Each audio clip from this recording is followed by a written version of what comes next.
Hello, I'm Andy the Maniacal Cinephile, and much like Pennywise, I have awakened from hibernation.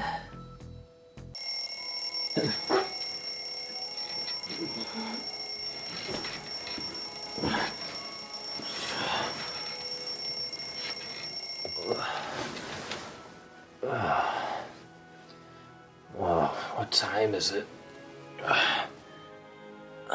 2 p.m. Good. What? September 2019? I've been asleep for 2 years? I don't get it. All we had before bed was some Tide Pods. Maybe they were expired? Damn it, Evil Andy. Stop trying to poison me. Oh no. Grandma. Who's been picking up her medicine?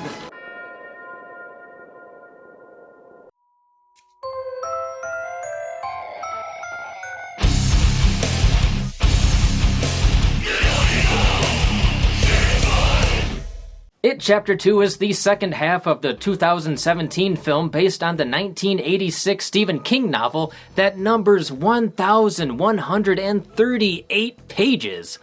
It was the 80s, and Stephen was coked out of his mind.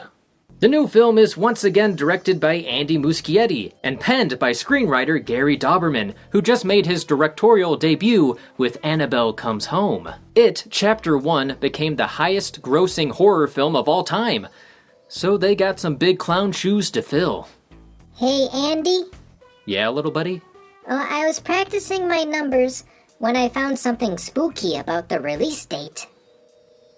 Friday? No, look. Here are the release dates for both movies, and they equal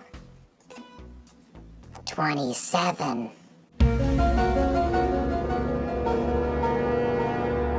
That light is bright. Set in 2016, 27 years after the Losers Club defeated Pennywise, it returns to terrorize the town of Derry once more. Because who says nothing exciting happens in the Pine Tree State? Maine, come for the... clams?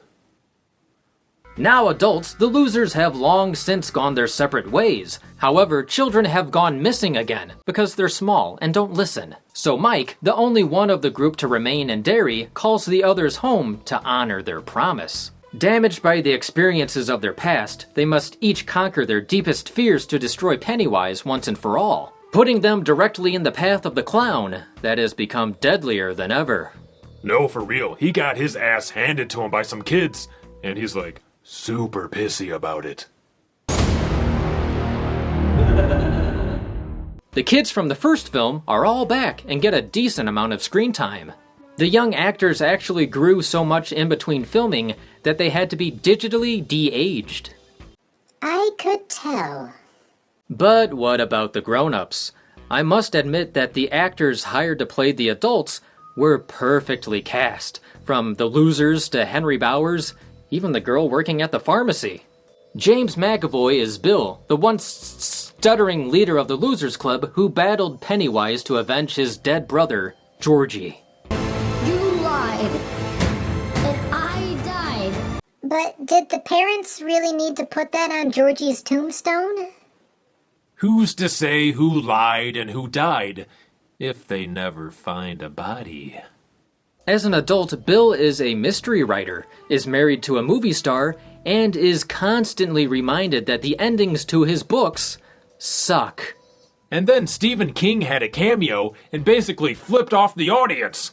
McAvoy did a terrific job as Bill. He even injured himself for real during a fight scene with Pennywise, suffering a double thigh strain. Like when Vince McMahon blew both of his quads simply trying to get into the ring. McAvoy even suggested the funhouse scene, which was a nice addition, because it's like his character failed to save Georgie for a second time. Hello. I can't tell if that's supposed to be scary or funny. Pennywise woke up after 27 years and discovered Snapchat. It Chapter 2 stars Jessica Chastain, who also appeared with McAvoy in X-Men Dark Phoenix. And if you knew that, you're one of 10 people who saw Dark Phoenix. Chastain is Beverly Marsh, the childhood love interest of Bill and Ben. As an adult, Bev is a fashion designer, married to the abusive Tom Rogan. Sadly, she grew up and married someone just like her father. Speaking of Daddy's little girl, the teaser trailer was mainly Bev visiting her dad's old house. But you know what they say about Derry. No one who dies here ever really dies. That's what I told the judge! Staring contest, eh? Alright. I'm game.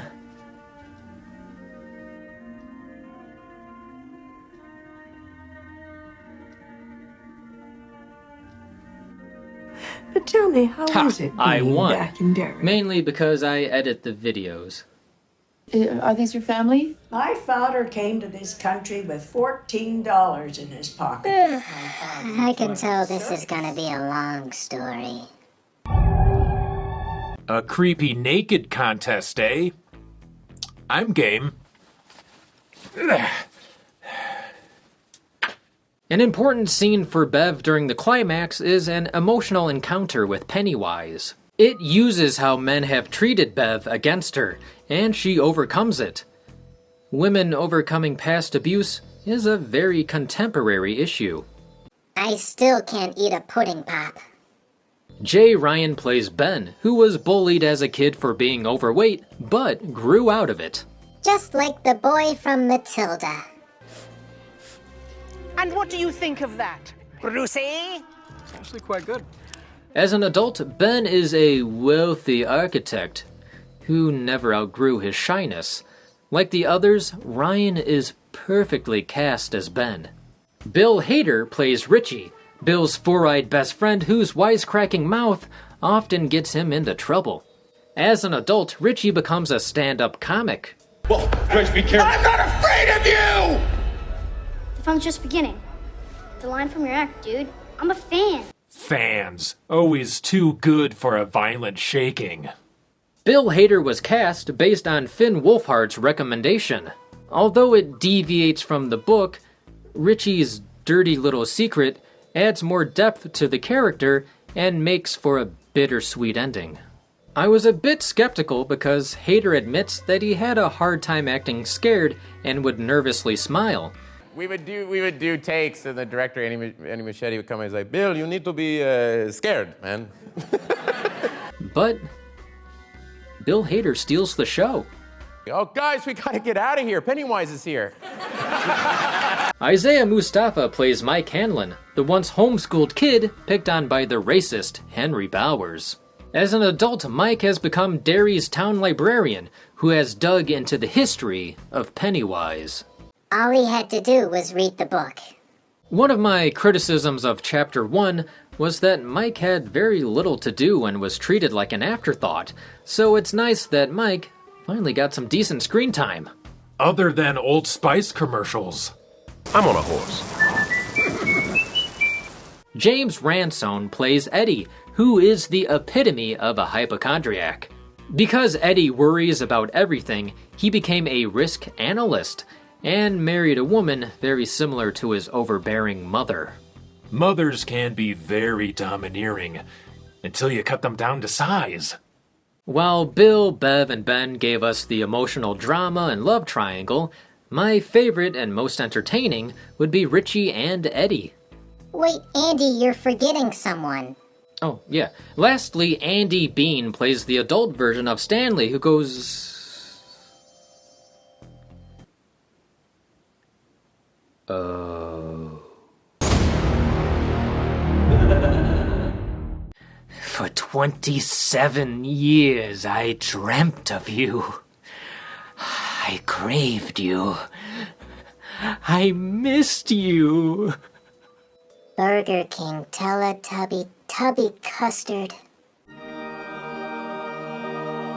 It was heckin' good. Bill Skarsgard returns as It, a billion-year-old shape-shifting alien from the Macroverse that awakens from hibernation to feed on terrified children. Food. It just tastes better when it's afraid. Isn't that right? Ham sandwich. It is the personification of fear itself, and its favorite form is that of Pennywise, the dancing clown. It was overpowered and seriously wounded by the Losers Club back in 1989, forcing it into early hibernation. In Chapter 2, Pennywise has been waiting for the losers and is motivated to exact revenge. So does Pennywise redeem himself? Not really. This Pennywise is weakened and still fears the losers. Pennywise at his best is shown in flashbacks terrorizing the kids in scenes that we never got to see in Chapter 1. There are plenty of unsettling set pieces for Pennywise to shine, but the film relies on more CGI and jump scares than Chapter 1. Probably why I like Tim Curry, just a tiny bit more.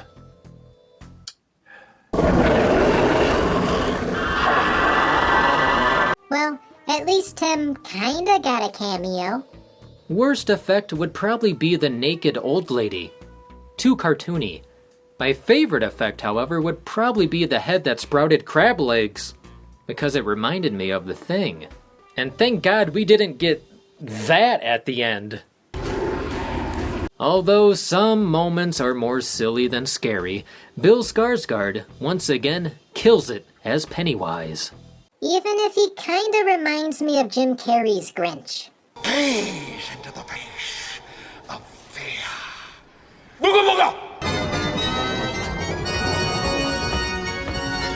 You know, for a dancing clown, his dance moves suck. It is a movie about friendship. Only together could they stand up to Henry Bowers, and only together could they defeat Pennywise. Which is why I'm glad I have so many friends.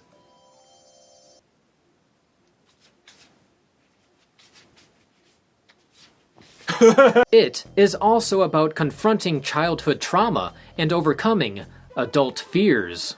Adult fears like bills, taxes, and weird body hair. At 2 hours and 49 minutes, It Chapter 2 is 34 minutes longer than Chapter 1, making it the longest horror movie ever. In total, both films have a combined runtime of 5 hours and 4 minutes, almost 2 hours more than the 1990 miniseries. It's also the longest anti-McDonald's ad campaign ever. Oh well, I like long movies. What else are we gonna do with our life? In interviews, Jessica Chastain claimed that this film had the bloodiest scene in horror history. I disagree! While they use hundreds of gallons of blood to fill a bathroom stall, I don't really count scenes like the Shining elevator, or when it rains blood in the Evil Dead reboot. To me, the bloodiest scene of all time is still in Dead Alive, aka Brain Dead. Hey, in order for it to count, we gotta see that bloodbath inflicted. Most of the flashbacks don't add much or reveal anything new. Hey, it's a long book, okay? The structure and the pacing was always going to be an issue. But the set pieces are entertaining and would be painful to cut. Wait, I thought we were watching the deleted scenes. The losers split up during the second act, and I kinda wish there were more scenes of them together, like at the Chinese restaurant. I never understood Asian food. Too much green stuff. Yuck. I also liked the added mythology and scenes left out of the miniseries, like the smoke hole and the ritual of Chud. They didn't go overboard on the cosmic silliness, because that could have been corny. But they left out the space turtle. Ah, yes. Maturin, the ancient space turtle that vomited our universe. Impressive. I only vomit whiskey and blood. Muschietti's sequel is entertaining and full of spooks, and unlike the miniseries, the second half is just as good as the first. I liked the humor, even though some of the jokes killed the tension. Despite some flaws, It Chapter 2 is still a good time, with plenty of scares, and a fitting conclusion. Finally, the ending didn't suck. I was really expecting Pennywise to go vegan. It's not often that a horror movie gets a big budget, award-winning actors, a 3-hour runtime, and a hard R rating. So, should you go back to Derry and get a whiff of that Derry air? Oh yeah. This has been Andy, the Maniacal Cinephile. Thanks for watching. And see you in another 27 years.